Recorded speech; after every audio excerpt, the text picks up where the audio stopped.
지금 자료를 해드린 이 말씀을 읽어가면서 부활과 재림이라고 하는 이제 교계에서 아주 첨예하게 비상한 관심을 갖고 있는 말씀들을 지금 성경에 따라서 말씀을 같이 상고하는 중이에요. 첫 시간에 많은 말씀들을 이제 읽었는데 중점이 뭐냐면 사람은 영이라고 하는, 성경에서는 영이라고 그러고 세상에서는 그냥 양심이다 그러는데 영의 중심 기능이 양심이기 때문에 그런 거예요.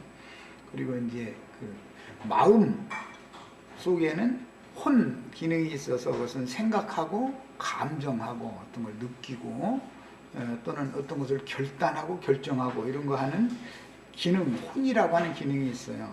사람은 몸이 있고 속에 마음이 있는데 마음 속에 양심이라는 것이 또 있다. 이렇게 사람은 성경 이야기대로 세 부분으로 되어 있는 거예요. 그런데 그 양심이라고 하는 것은 혼이라고 하는 영과 혼은 짝이다. 이것은 이제 쌍이다. 이렇게 해서 히브리인들은 이제 쌍수, 그 창세기 1장 1절 태초에 하나님이 천지를 창조하신다 했을 때 그 천이라는 말이 하늘들, 그 쌍수 개념, 샤마임이라고 하는 그 용어 가지고 또 요즘 들어보면 말장난하는 어떤 사람들도 많은데, 쌍이라는 말은 짝이다 그 말이에요. 짝. 하늘은 짝이 있다 지금 그 말이에요. 그래서 하늘은 늘 복수로 되어 있어요, 성경에는. 그러니까 예수님의 영과 예수님의 혼은 한 쌍이지요, 짝이죠. 각 사람 속에도 양심과 마음의 생각이라고 하는 것과 양심은 짝이죠, 짝인 거예요. 그래서 이것은 하늘, 육신의 눈으로 보이지 않지만 영적 세계를 보는 것이단 말이에요. 그래서 사람 속에는 하나님이 어디 있느냐 이런 걸 가지고 따지는 사람들이 참 많은데, 하나님은 우주 만물을 창조하신 조물주이시기 때문에 우주 만물 만상 중에 충만하실 뿐 아니라 믿는 사람들의 양심과 그 마음을 주장하고 마음을 통해서 하나님의 뜻을 보이시고 하나님의 뜻을 결정해서 행하게 하시고 하는 일을 행하시는 분이다 라는 것을 성경이 가르치는 거예요. 그러므로 사람이 육신의 몸이 이 생을 와서 살다가 죽으면 그뿐이 아니고 마음의 중심인 양심이라고 하는 기능, 즉 영혼이라고 하는 것은 죽음 너머에서도 죽음이라는 것이 있을 수가 없는 것이다 그 말이에요. 그래서 성경이 가르치는 바는 육신의 죽음보다 영혼의 죽음이라고 하는 영원한 심판이라는 것이 더 중요하다라는 걸 성경이 가르친단 말이야. 그 영혼이, 이것은 절대로 죽고 싶어도 죽어지지도 않고 없어지고 싶어도 없어질 수 있는 문제가 아니기 때문에 그 영혼들이 다 구원을 받아서 하나님이 준비해 놓으신 이제 극락의 하나님이다. 시편 43편은 이렇게 표현했는데, 낙원, 천국 흔히 이렇게 표현하지만 하나님의 낙원으로 그 영혼이 들어가는 것이 인생의 목적이다 그 말이에요. 이 생에서 그러니까 약간의 어떤 어려움이나 문제들을 당하지 않고 살면 더 좋지만 당하지 않고 살 수는 없는 것이기 때문에 한달지라도 가장 중요하게 생각하고 추구해야 될 것은 내 영혼이 영원한 생명을 얻어서 영생의 세계에 데려감을 받을 수 있을 것이냐를 추구하는 것이 가장 우선적인 문제다. 지금 그걸 지금 추구를 하는 중이에요. 자, 사도행전 이제 24장 15절을 읽어나갑니다. 그들이 기다리는 바 하나님께 향한 소망을 나도 가졌으니, 하나님께 향한 소망이라는 건 지금 조금 전에 내가 설명한 그런 것이단 말이야. 나의 육신의 몸이 이 장막이 무너져서 흙으로 돌아갈지라도, 티끌로 다시 돌아간다 할지라도 나의 영혼은 하나님의 세계로 가는 것이 소망이다. 그러니까 믿는 자들의 소망이요. 그런데 그런 동일한 소망을 바울 사도가 나도 가졌다 그러면서 곧 의인과 악인의 부활이 있으리라 합니다. 성경에 의하면 의인은 생명의 부활로 일어나고 악인은 심판의 부활로 일어난다. 이게 성경에 명확하게 되어 있기 때문에 흙사람인 아담 세계 사람들은 당연히 심판의 부활로 일어날 수밖에 없고, 둘째 사람이요 하늘에서 온 사람이었던 예수 그리스도 안에 있는 사람들은 당연히 생명의 부활로 일어나게 돼 있다라는 것을 가르치는 거예요. 그래서 이로부터 거듭난 사람은 생명의 부활로 참여하게 되지만, 혈통과 육정과 사람의 뜻으로 난 자연인은 아무리 인간적으로 볼 때는 사람이 좋은 사람이고 이웃이 볼 때 법 없이도 살 사람 같고 그런 사람이라도 그 마음속에는 나쁜 성분이 얼마든지 들어있을 수가 있다는 거예요. 이제 세상에서도 보면은 그 형무소나 이런 데 가서 살인을 막 그냥 연쇄살인 이런 거 저지른 사람들 보면은 얼굴 이렇게 보면은 내 얼굴이나 그 사람 얼굴이나 다 똑같이 그 사람이 막 나는 살인하는 사람을 이렇게 막 흠상붙게 막 써놓고 다니거나 그런 일은 없어요. 오히려 더 사람이 더 좋아 보일 수도 있죠, 겉으로 보기에는. 그러나 그 마음 속에는 사람을 죽이고자 하는 그런 어떤 음흉한 생각이라든지 막 분을 품고 있는 이런 거라든지 괜히 사람을 미워하는 거라든지 이런 마귀의 성질을 속에 품고 있을 수가 있는 거다는 것이에요. 그래서 제일 중요한 것은 그 사람이 몸으로 이게 겉으로 볼 때 어떠함을 보는 게 아니라 하나님은 사람의 마음과 중심, 사람의 양심을 낱낱이 다 살피시는 분이다라는 거예요. 이게 제일 두려운 것이죠. 그래서 인간사에서 뭔가를 잘못을 저지르면은 사람은 당연히 쫓기게 돼 있어요. 경찰관이 뒤에서 계속 쫓아오는 것 같이 자기 스스로 쫓기는 거예요. 산속으로 도망간다고 갔는데도 쭉 가라고 갔다가도 거기 조금 있으면 불안해.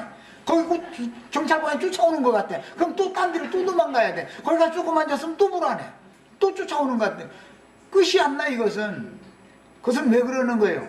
양심이라는 것이 살아서 그 사람을 지배하고 있다 이 말이에요. 영혼이라는 건 죽음이 없는 거다 이 말이에요.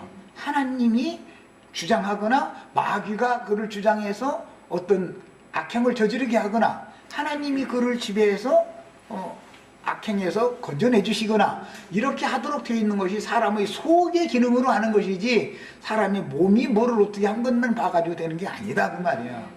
얼마든지 몸으로는 선한 행실을 할 수가 있죠. 그렇지만 속으로는 아주 좋지 않은 어떤 것을 담아놓고도 겉으로 볼 때 자기를 이게 사람들 앞에는 나쁜 모습으로 보이지 않으려고 얼마든지 위선적으로 그렇게 할 수가 있는 거예요. 그래서 우리의 하나님, 살아계신 하나님은 사람의 마음과 그 양심의 중심을 살펴시는 분이기 때문에 하나님의 눈은 누구도 피해갈 수 없다. 이제 이것을 가르치는 거예요. 자, 그러니까 24장 이제 21절 또 봅니다. 오직 내가 그들 가운데 서서 외치기를 내가 죽은 자의 부활에 대하여, 죽은 자는 반드시 살아난다. 뭐가 살아나는, 육신이, 몸이 살아나는 게 아니라, 육신이 살아나는 게 아니라 양심이라고 하는 기능과 그 마음이라고 하는 기능을 가지고 있기 때문에 누구는 심판하기 위해서, 그 영혼을 심판하기 위해서 악인들은 심판의 부활로, 의인들은 생명의 부활로 반드시 일으켜가지고 하나님의 심판대에서 그 몸으로 행한 것을 따라서 선, 악간, 의, 불의간 정확하게 판단을 해서 재판을 한다는 거예요. 이것을 우리는 믿는 거예요 이제. 자, 오늘도 이 앞에 신문을 받는다고 한 이 한 소리만 있을 따름이니이다 하니, 로마서 이제 1장 4절 동일하게 바울사도가 하는 말이에요. 육체로는 오셔서 죽임을 당하셨지만 이제 성결의 영으로 다시 살아났는데, 죽은 자들 가운데에서 성결의 영으로는 부활하셨다, 예수님이. 그러니까 예수님의 부활은 육신의 몸이 부활한 걸 가르치는 게 아니죠. 지금 영이 부활했다는 걸 가르치는 것이죠. 사람의 양심은 한 번 죽어서 끝나는 게 아니죠. 심판의 부활 아니면 생명의 부활로 반드시 하나님의 심판대 앞에 서게 돼 있다. 이것을 이제 지금 계속 성경이 증거하는 거예요. 죽은 자들 가운데에서 성결의 영으로 예수님이 부활했어요. 능력으로 하나님의 아들로 선포되셨으니 곧 우리 주 예수 그리스도시니라. 이런 한 구절만 정확하게 알아도 베드로전서 3장 21절에 보면 예수 그리스도는 육체로는 죽임을 당하셨으나 영으로는 살리심을 받으셨다. 그러니까 예수님의 부활은 영의 부활, 영적 부활을 말하는 것이지 육의 몸이 부활했다, 지금 그것을 강조점을 두는 게 아니에요. 예수님이 부활하셨을 때는 시간, 공간에 제한을 받지 않는 신령한 몸으로 부활을 하셨죠. 예수님은 영혼, 몸이 전체가 죄와 상관없는 몸을 가지고 있었기 때문에 전체가 부활을 하셔서 전인 구원에 대한 표적이 되신 거예요. 그러나 우리는 육신의 몸은 이미 죄가 거하는, 육체 속엔 죄가 거하고 있기 때문에 죄성, 미워하는 거, 분내는 거, 그 다음에 다른 어떤 거 쓸데없는 것에 열정적이고 이렇게 하는 거, 이런 것이 전부 피 속에는 혈기라고 하는 것이 들어있고, 육신의 몸의 살 속에는, 살과 뼈 속에는 육체의 각색 정욕들이라고 하는 것이 다 들어있어서 이것은 절대로 부활하는 게 아니다 이거예요. 이것은 흙으로 돌아가게 돼 있지만 그 전에 하나님의 말씀을 깨닫고 믿어져서 양심이, 영이 새로워지고 마음이 새로워져야 된다 이거예요. 그 사람에게 천사들과 동등한 빛의 옷으로 신령한 새 몸을 입혀가지고 오는 세상에서 영생의 세계로 가서 영생하게 하는 것이 구원의 도다. 지금 이것을 바울 사도는 또는 다른 사도들이 계속 증거한 거였어요. 자, 로마서 이제 6장 5절, 만일 우리가 그의 죽으심과 같은 모양으로 연합한 자가 되었으면, 이건 믿음으로 연합하는 것이죠. 예수의 죽음이 나의 육신의 죽음이다 라고 믿는 거예요. 예수가 죽었을 때 나라는 사람, 죄인이었던 옛사람, 나도 같이 죽었다 이렇게 믿는 거예요. 또한 그의 부활과 같은 모양으로 연합한 자가 되리라. 부활과 같은 모양으로 라는 것은 시간, 공간이 예수님을 붙잡아 놓을 수 없는 그런 신령한 몸으로 우리 몸도 부활될 것을 믿어라, 지금 그 말이죠. 예수님이 부활하시던 날 저녁에 제자들이, 유대인들이 두려워서 문을 닫고 이렇게 있었는데 예수님이 그 앞에 제자들 앞에 딱 나타났다는 거예요. 그러니까 어떤 이런 벽돌로 이렇게 울타리를 쳐놓는다 해가지고, 철조망 쳐놓는다 해가지고 예수님이 못 오고 이런 분이 아니지. 이제 부활하신 예수님은 우주의 주인이니까 어디에 들어올 수 있어요? 나의 마음에, 영접하기만 하면 나의 마음에 들어오셔서 나의 주인이 되실 수가 있는 거예요. 그 다음에 이렇게 되어진 사람이 그 양심만 새로워지는 게 아니라 그 사람의 생각도 새로워져 가지고 위로부터는 저서로, 즉 신령한 천사와 같은 모양으로 속에서 덧입혀져 가지고 이 첫 장막을 무너뜨려서 흙으로 돌려보낼 때는 신령체를 입고 나타나야 된다 이거예요. 그래서 사람은 영과 혼과 몸으로 되어 있으니까 영혼, 몸 전체가 전인격적인 구원을 받아야 된다 그 말이야. 이걸 계속 성경이 증거하는 거예요. 고린도전서 이번에는 15장 12절이에요. 그리스도께서 죽은 자 가운데서 다시 살아나셨다 전파되었거늘 너희 중에서 어떤 사람들은 어찌하여 죽은 자 가운데서 부활이 없다 하느냐. 이것은 예나 지금이나 계속 이 싸움이 있었다는 걸 알 수가 있어요. 고린도전서 15장 이번에는 13절입니다. 만일 죽은 자의 부활이 없으면 그리스도도 다시 살아나지 못하였으리다. 예수 그리스도는 영혼, 몸 전체가 죄와 상관이 없는 분이었기 때문에 전체가 다 부활이 됐지만 우리와 예수님의 부활과 다른 것은 우리는 영이 거듭나야 되고 혼이 새로워져야 되고 그 다음에 그동안 위로부터 오는 신령체로 덧입혀졌다가 이 육신의 장막은 흙으로 벗어서 돌려보내고 속에 덧입혀진 신령체로 나타나는 거예요. 그게 영화롭게 되는 거예요. 그것이 예수님과 다른 거예요. 출생 자체도 예수님과 우리는 다르죠. 예수님은 동정처녀 마리아를 통해서, 마리아가 하나님의 말씀을 믿을 때 마리아를 통해서 났죠. 그러나 우리는 혈육의 아버지를 통해서 태어났단 말이야. 그래서 이제 시편에 보면 내가 죄악 가운데서 잉태되었나이다 그랬어요. 이제 이것은 혈통과 육정과 사람의 뜻으로 모든 아담 세계의 사람은, 첫사람은 다 그렇게 태어난다는 거예요. 그러나 이런 사람은 반드시, 그러니까 뭐가 필요해요? 위로부터, 하나님께로부터 다시 날 필요가 있는데, 뭐가? 살리는 것은 영이니 유익은 무익하니라. 사람 속에 있는 양심을 먼저 살려놔야 된다. 사람들은 다 자기 양심이 살아있는 양심으로 생각하고 있지만, 양심들이 다 알고 보면 죽은 양심들이다. 능력이 없는 거다. 양심이 정말로 살아있어서 능력이 있다면 살인이라는 것이 세상에 없겠죠. 도적질이라는 것이 세상에 없겠죠. 도적질을 하려고 할 때 왜 앞뒤 좌우를 살펴보고 도적질을 하죠? 양심이 하지 말라고 하는데도 그 양심이 살아서 그 사람을 완전하게 지배할 수 있는 살아있는 능력이 없다 이거예요. 그러니까 양심보다도 육체의 정욕이 더 이길 수 있기 때문에 그런 짓을 하는 거예요.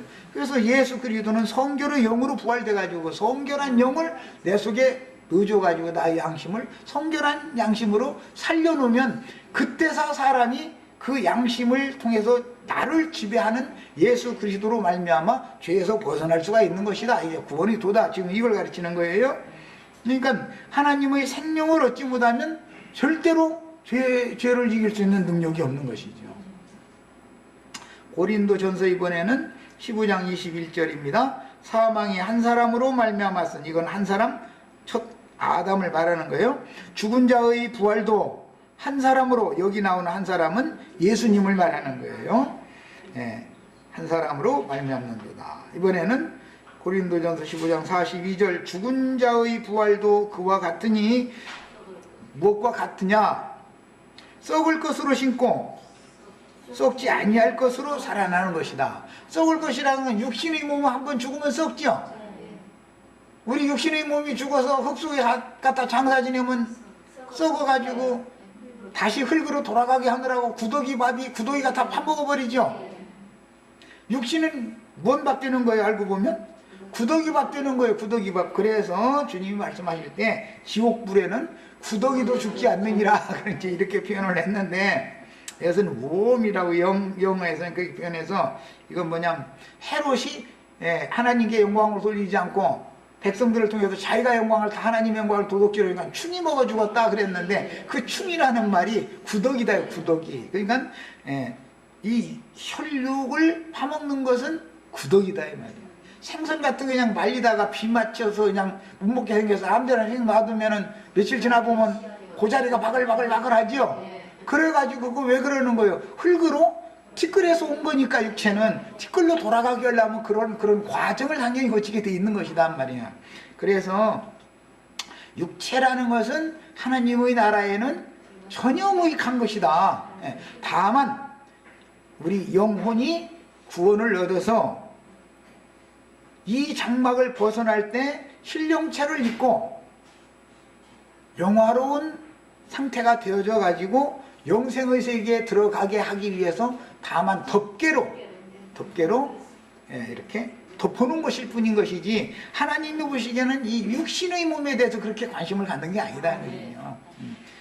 그렇다고 또 육신의 건강을 뭐 함부로 해라 그 말이 아니고, 육신의 이 몸도 관리를 잘 해야 되지만, 몸과 육신이라는 건 또 다른 건데, 이거는 오늘은 이제 설명하기가 이제 시간이 많이 가니까, 육신이라고 하는 것은 순수한 몸이 아니죠. 혈기와 육체의 각색 정욕들에 연합되어져 있는 몸이다 그 말이에요. 죄와 결탁되어 있는 몸이에요. 순수한 몸이 아니에요. 이 사람의 몸이라는 건. 이걸 기본적으로 알아야 돼요. 그래서 너는 흙에서 취하였으니 흙으로 돌아갈지라. 우리는 그래서 티끌 인생이다 그래요. 시편 90편 보면 너는 티끌에서 취하였으니 티끌로 돌아가라. 우리는 다 하나님이 보실 때는 한 줌의 티끌이 지나지 않는 것이다. 육신의 몸이라는 건. 그러나 이 티끌집이기 때문에, 진흙집이기 때문에 질그릇이다 라고도 표현을 해요. 이 질그릇이라는 것은 반드시 깨지는 날이 있는 것이다. 그래서 금, 은, 보석 그릇으로 속에 새로 짓는 얘기를 하는 거예요. 새 그릇을 짓는 얘기를 하는 거예요. 성경이 구원이라는 거는. 자, 그 다음에 빌립보서 3장 10절, 그리스도와 그 부활의 권능과 예수님이 부활하신 그 부활에 바울 사도가 그 고난의 참여함을 알고자 하여 그 죽으심도 내가 본받는다. 죽으심도 본받는다라고 할 때 예수님의 죽으심은 이 세상 사람들의 죽음과 다르죠. 예수님은 전도를 위하여 죽었죠. 예수님은 아버지의 보내심을 받아가지고 뭔 일을 하는 거예요? 전도 일을 하러 오셨죠. 전도를 하기 때문에 예수님의 전도를 받기를 거부하던 유대인들이 죽인 거잖아요. 자, 그래서 그의 죽으심을 본받는다라는 건 나도 전도자로서 죽기를 바란다 그 말이란 말이에요. 우리는 다 죽어도 세상 사람들이 생각할 때처럼 보는 것처럼 그것은 하나님 보실 때는 개죽음이요. 그게 개죽음. 세상 사람이 만장이 몇십리 이게 가도록 그런 호화찬란한 죽음을 죽고 장사를 된다 할지라도 하나님 보실 때는 그게 다 쓸데없는 짓을 하는 거예요. 거지다사로와 같이 그런 죽음을 죽는 것이 오히려 더 영화로운 죽음일 수도 있다. 그래서 우리가 사람이 한번 죽는 건 정하신 이치이지만 그래도 어떠한 죽음으로 하나님께 영광을 돌릴 거냐. 죽는 것도 잘 죽어야 돼요. 사는 동안도 잘 살아야 되지만 죽는 것도 쓸데없는 것 때문에 죽을 게 아니고 돈 쫓아가다가 누가 저 트럭 이렇게 지나가다가 뭐 박스 하나 툭 떨어져 가지고서 보니까 막 돈이 막 날아가니까 가다가 자동차 딴 사람 집 주워갈 가면서 길 가운데서 탁 세우고서 거기 뛰어가면 뒤따라도 차한테 치어서 죽어. 그러면 그게 그 돈 귀신이 그 사람 데려간 거잖아요. 예를 드는 거예요. 그렇게 죽으면 그거는 길거리의 객사한 것이고 개 죽으며 그거는 그렇게 죽지 말고 전도를 위해서 죽는 거예요. 예수님처럼 사도들처럼 앞으로 우리는 이제 이런 말씀을 사람들한테 적어도 내 남편 구원을 시켜야 돼. 여기 이제 아주 이제 잘 만나서 오늘 아주 이제 나 같은 사람 만나야 돼. 해서 자꾸 이것을 전해야 돼. 하나님의 말씀을. 사람이 말씀을 못 깨달으면 짐승이라, 무지한 짐승이라 그러는 거다. 이 짐승 같은 인생을 살 필요가 뭐가 있냐. 그렇게 아둔하게 살다 죽어가지고서 뭐가 되겠냐. 이런 걸 자꾸 가르쳐야 된다 이거예요. 서로. 자, 빌립보서 3장 11절에 어떻게 해서든지 죽은 자 가운데에서 부활에 이르려 하노니 그랬는데 앞에 보면 그 부활이다 그랬어. 그리스도의 부활. 응? 그리스도의 부활. 죽는 것도 사는 것도 예수님처럼 살다가, 즉 전도를 위해서 살다가, 죽는 것도 전도 때문에 죽어가지고 살아날 때 부활되는 것도 성결의 영으로 하나님께서 영화로운 영으로 살려주시는 예수님처럼 죽고 예수님처럼 부활되고 예수님처럼 승천하는 거예요. 이렇게 되는 걸 추구하는 사람이 가장 정상적인 사람이다. 이것이 인생을 바르게 하는 사람이야. 세상에선 별것을 다 얻었어도 결과적으로 예수님이나 사도들의 인생을 본받을 수 없는 사람이면은 다 그게 허탄한 인생 사는 거예요.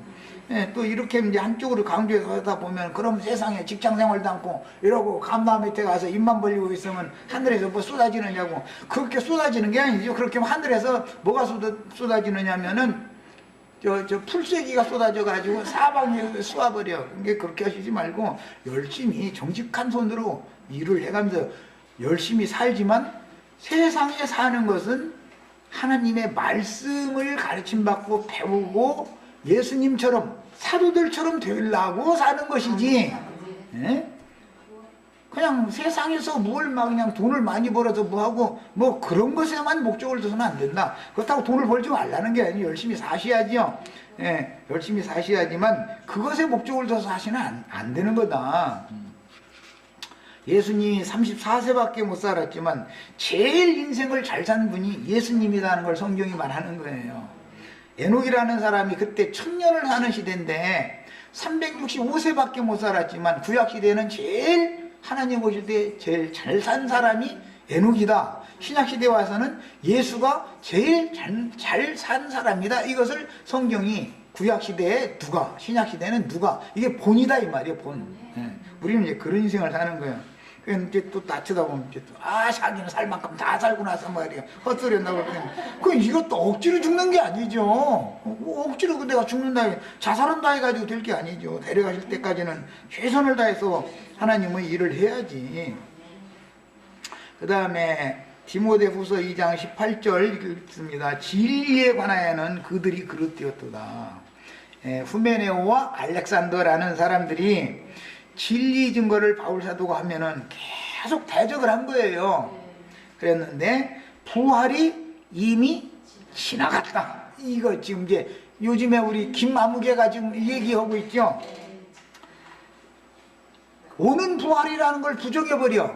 바울 사도가 우리가 영으로 거듭났을 때 죽은 영이 살아난 것도 부활한 것이다. 그러나 혼이 온전케 되는 것은 부활이 계속되는 것이고, 그동안에 위로부터 오는 처소로 덧입혀져 가지고 이 장막을 벗을 때, 몸의 구속을 받을 때, 그 다음에 신령체를 덧입고 영화롭게 된 상태로 주 앞에 나타나는 그것까지를 추구를 해야 된다라고 바울 사도가 가르치면은, 부활은 예수님이 부활할 때 이미 지나갔는데 무슨 부활이 또 있냐라고 우겼다 이거예요. 누구? 알렉산더와 후메네오라는 사람이 아주 심히 내 말을 대적했다 이렇게 돼 있어요. 그런데 부활이 이미 지나갔다 하므로 어떤 사람들의 믿음을 무너뜨렸다. 바울 사도가 증거한 진리를 그렇네, 예수님 부활했지 참, 한번 부활하면 그만이지, 무슨 놈 부활이 또 있어. 지금 김아모가 계속 지금 이 얘기하고 있는 거예요. 후메네오와 알렉산더와 같이 바울 사도를 대적했는데 오늘은 나도간 형제를 아무개가 지금 대적하고 있다니까. 이런 것을 아셔야 돼. 이 뒷절에 이어지는 말씀을 꼭 그 본인이 좀 읽어봤으면 좋겠어. 뭐라고 되어 있는지. 그 행위대로 되리라 그랬어요. 행한 대로 하나님 반드시 갚는 거예요. 이것을 왜 두렵게 안 받는지 난 참 이유를 모르겠어. 진리를 대적하는 자는 악을 행한 자잖아요. 그 사람은 어떻게 한다 했어요? 심판의 부활로 일어난다 이렇게 돼 있어요. 왜 이런 말씀을 그렇게 두려워하지 않냐 이 말이요. 히브리서 6장 2절 읽어나갑니다. 세례들과 안수와 죽은 자의 부활과 영원한 심판에 관한 교훈의 토를 다시 닦지 말고 완전한 대로 나가라. 자꾸 성경은 초보도에 매달리지 말아라, 완전한 대로 나가라는 걸 성경이 계속 가르치죠. 십자가가 다가 아니죠. 승천했다가 오는 세상에 저와 함께 내려와서 상속자가 되는 것까지 해야죠. 그러니까 뭐든지 초보에 매달려 버리게 만드는 것도 마귀 장난이다 이거예요. 이게 마귀 장난이다. 완전한 대로 나가야 되겠어요. 히브리서 11장 35절에 보면 여자들은 자기의 죽은 자들을 부활로 받아들이기도 하였다 그랬는데, 구약 성경에 엘리사나 엘리야가 그 아들이 죽었을 때 살려가지고 다시 주었죠. 그런 거 이제 상징이에요. 신약 시대에도 그 아이성 그 과부가 아들이 죽어가지고 상여 뒤따라가면서 그렇게 슬피 우는데 상여의 손을 대시면서 아이야 일어나라 하니까 그 아이가 일어났는데 그 과부 엄마에게 다시 그 살아난 자를 이제 준 이런 얘기 나오죠. 야, 이것은 그때 당시는 역사적으로 그런 일이 있었어요. 그때 당시는. 그러나 이제 이것은 많은 해석이 필요한 거예요. 우리가 다 죽은 심령을 가지고 하나님 보실 땐 양심상으로 다 죽은 자들이었지만, 하나님의 말씀으로, 말씀이신 하나님이 나의 마음과 양심을 안수해서 손을 대시면, 상여라는 건 내 육체는 상여지요 지금. 이제 지게로도 비유하고 배로도 비유하고, 육신의 몸이라는 건 뭐 이제 성경에는 나무로도 비유하고 여러 가지 비유를 해요. 육신의 몸은 지금 세상이라고 하는 이 어두운 바다를 이어 편지고 한 배 타고 지금 내 영혼이 이렇게 지나가는 거잖아요. 영원한 세계로 가느라고 세상을 건너가야 되니까. 그래서 이제 배로도 비유를 해요. 이제 우리나라 사람들은 이제 지게로 뭘 전할렸었죠. 그 육신이라는 것은 내 영혼의 짐이다 이거예요. 이게 쑥하고 무거운 짐진자들 할 때 원은 그게 지게다 이 말이야. 지게. 우리나라 말로 해석을 잘못했다 이 말이야. 이 육신의 몸이라는 건 무거운 짐인 거예요. 내 영혼이 지기에 이거를 짊어지고 일생을 사는 거예요. 그런데 이 육신을 어느 날은 지게를 벗어 던져버리는 날이 온다 이거예요. 반드시 지게를 평생 지고 사는, 이 생 동안만 지게를 지고 사는 것이지, 이 생이 끝나는 날은 지게 벗어야 되잖아. 이 육신의 몸속에는 아들, 딸 걱정, 손자 걱정, 어떤 사람 중손자 걱정까지 미리 꾸어다가 해버려. 우리 중손자가 적어도 장가 가는 건 보고서 죽어야 되겠는데 사실은 죽기 싫어서 그런 소리지. 그래 하면서 또 자기 딸들 아들들 만나면 아이고 빨리 죽어야지 했었는데 사실은 나 죽기 싫어 그 말이거든. 자기 아들 딸 책임졌으면 그 아들 딸이 또 자기 아들 딸 책임질 거니까 맡겨둬 그냥. 그래야 되는데 사람은 저 멀리 있는 것까지 뭐다 걱정해. 괜히 그냥 근심 걱정을 미리 사서 해. 그게 뭐예요? 사람의 마음속에 육신의 일에 대해서 짐을 진다 이거예요. 자꾸 사람이라는 게. 그러니까 이것을 성경은 수고하고 무거운 짐 진다들 다 데려와라. 그럼 뭐예요? 너 이게 지게 벗어버려라 이게. 너 지게 벗기려고 왔다 그 말이요. 그런데 유대인들은 막 율법이 허락하는 대로 막 안식일 지켜야 하고 헌금 내야 되고 막 뭐 그냥 허락하는 게 한두 가지요. 그 다 육신의 몸으로 육체로 그걸 다 행하려니까 얼마나 짐을 많이 져. 세상 사람보다도 갑절로 더 지는 게 종교인들이거든. 지금 마침 우리 김정아 자매님 신랑 아까 예배당 왜 그만뒀는가 물어보니까 뭐 하도 날마다 가게만 돈 내라 해서 이제 그랬다고 이제 그러는데 뭐 물론 그게 좀 있을 수 있는 얘기예요. 그런데 세상 사는 것도 너무 힘들어서 짐 좀 벗어보려고 내 영혼이 좀 편해보려고 주님 앞에 간다고 예배당을 찾아갔더니 거기 가니까는 짐을 더 올려놔 버려. 11조 내라 감사금 내라 뭔 내라 돈을 막 세상 나라 세금 봉투보다 더 많이 갖다 막 요구를 하고 이거 대라 저거 대라 그냥. 그러니까 이제 사람이 그람에도 지치고 쓰러진다시피 해서 도저히 못 일어나게 해서 간 건데 하나님 만나서 다 좀 짐 좀 벗겨달라고 겨우 갔더니 짐을 이제 무거운 짐을 막 더 올려놨다니까 에이 지겠지. 아이고 이제는 이것이고 저것이 다 모른다고 그냥 벗어 던져버리고는 짐 벗으려고 그래. 이제는 안 넣은 거야. 그냥 살다 죽은 그뿐이 잃어버리는 거야. 그럼 뭐야? 그 영혼들을 다 망하게 만드는 것이잖아 그게. 그러면 그런 설교를 하고 그런 짓을 하는 목회자들이 돌아서야지. 아 내가 이 영혼을 망쳐놓고 있구나. 이래야 되는데 이런 거 아무리 가르치면 그 사람 이단 났더만 하고 11조를 안 받아도 된다겠다고 성경이 받으라 했다 이러고 앉았고. 그럼 성경에 어디 11조가 돈 내라는 구절이 있느냐고 따지면은 돈으로 내라는 것은 없지만 현대에는 나 돈으로 한다 이래버려. 성경에 없으면 없는 것이지 왜 돈이라고 딱 바꿔 왜? 그런 게 어디가 있어. 말씀대로 해야지. 성경에 11조를 돈으로 내라는 구절이 있으면 그런 성경이 있으면 나한테 구경 좀 시켜줘. 하나님의 말씀을 그렇게 막 제멋대로 변개시켜가지고 그렇게 엉뚱한 짓을 하면 안 되지. 뭐 이제 엉뚱한 데까지 갔는데 베드로전서 1장 3절 합니다. 우리 주 예수 그리스도의 아버지 하나님을 찬송하리로다. 그의 많으신 긍휼대로 예수 그리스도를 죽은 자 가운데에서 부활하게 하심으로 말미암아 무리를 거듭나게 하사 산소망이 있게 하시며 그랬어요. 예수 그리스도를 부활하게 하신 것에 근거해서 우리가 거듭날 수가 있죠. 야 그러니까 여섯째 날 거듭난다라고 하는 말이 거짓말이죠. 예수님이 안식 후 첫날 시작의 날짜대로 오면 제8일에 부활하셨지.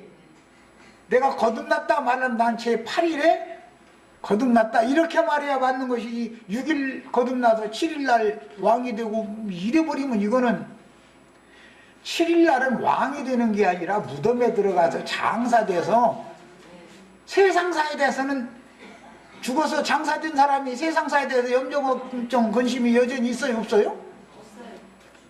죽으면 염려 근심 걱정 짐 다 벗는 거예요. 죽으면 땅속에 들어간 사람한테까지 무거운 짐을 짊어지게 만드는 하나님이라면 그게 얼마나 모지락스러운 하나님이야.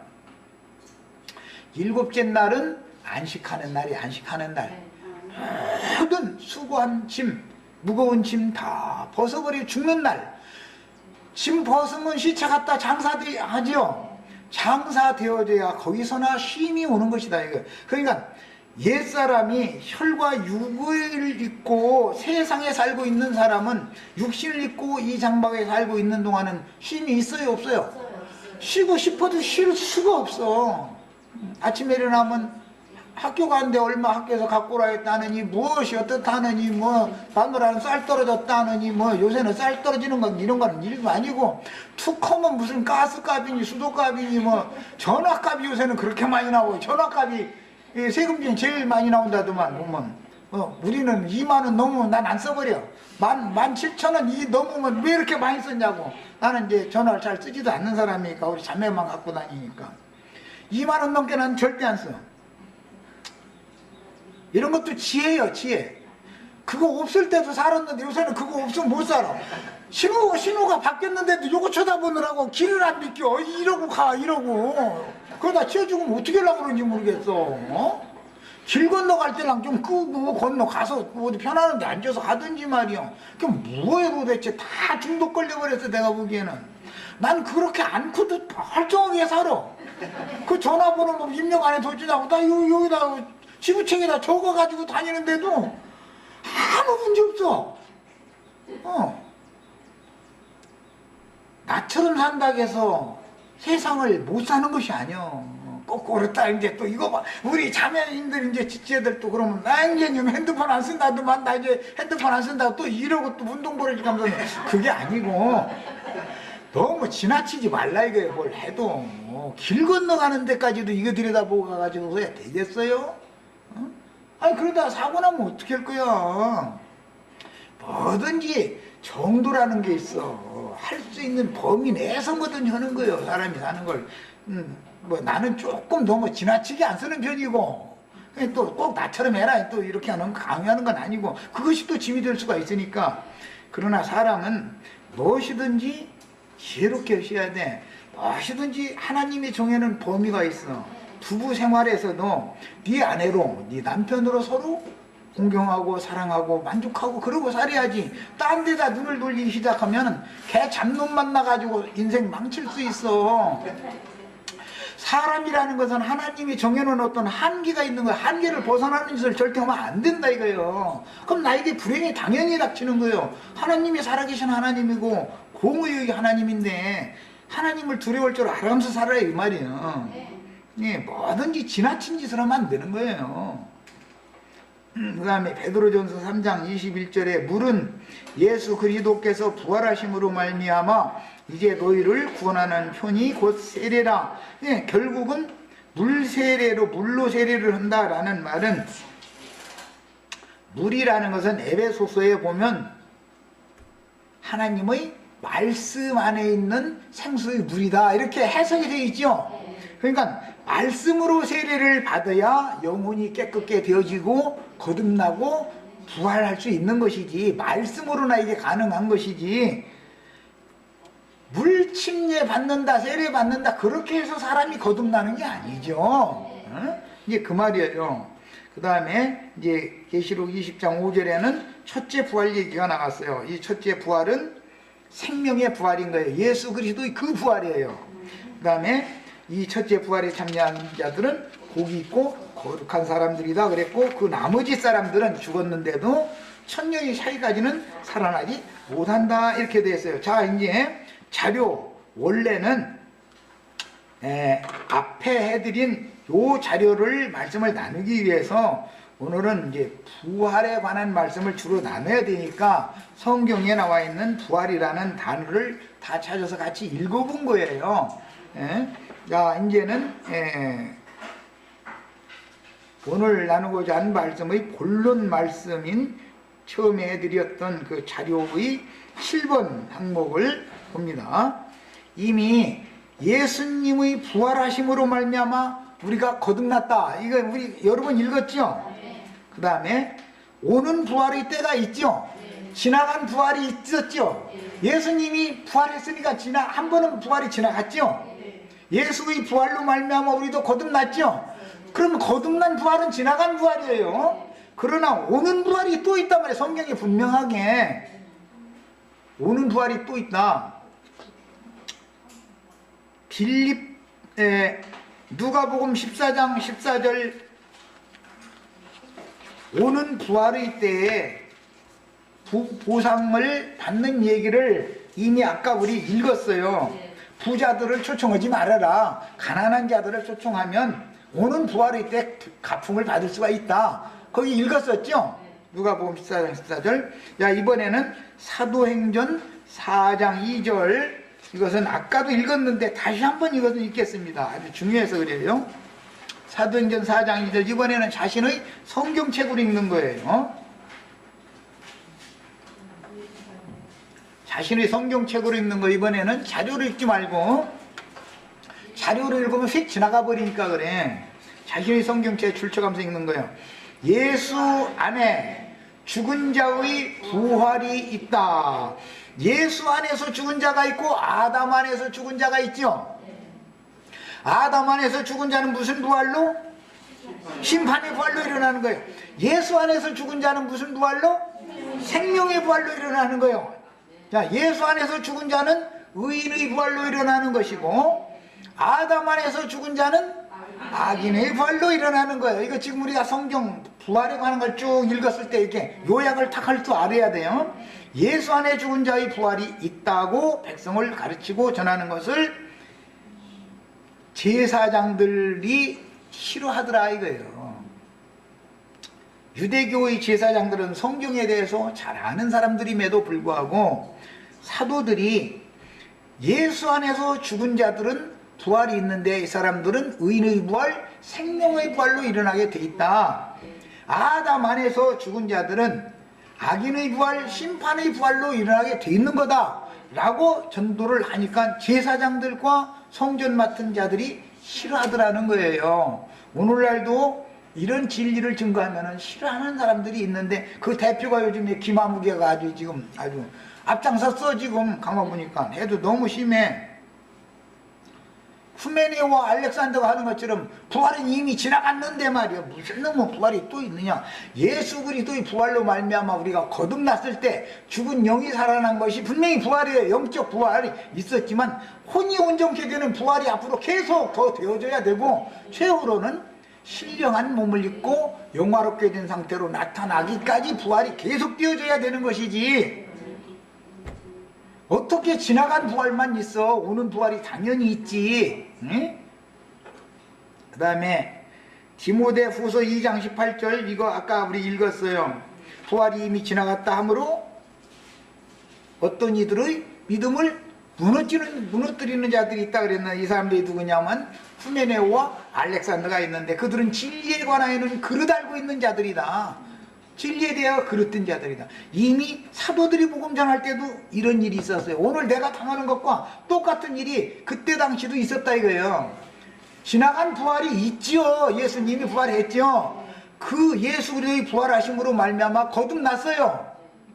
그런데 뭐 거듭나는 걸 6째 날 거듭났다 하니까 그건 벌써 틀린 거고, 예수님은 8째 날 거듭났는데 분명히 8째 날 부활됐는데 제8일 날 안식 후 첫날, 안식이라는 건 7일 날이고 안식 후 첫날 부활했는데 6째 날 거듭났다 그러면 벌써 거듭난 진리 자체가 벌써 지금 이거는 엉터리고, 부활이 지나갔다 하지만 오는 부활이 분명히 또 있다 이거야. 아까 누가복음 14장 14절에 읽었었어요.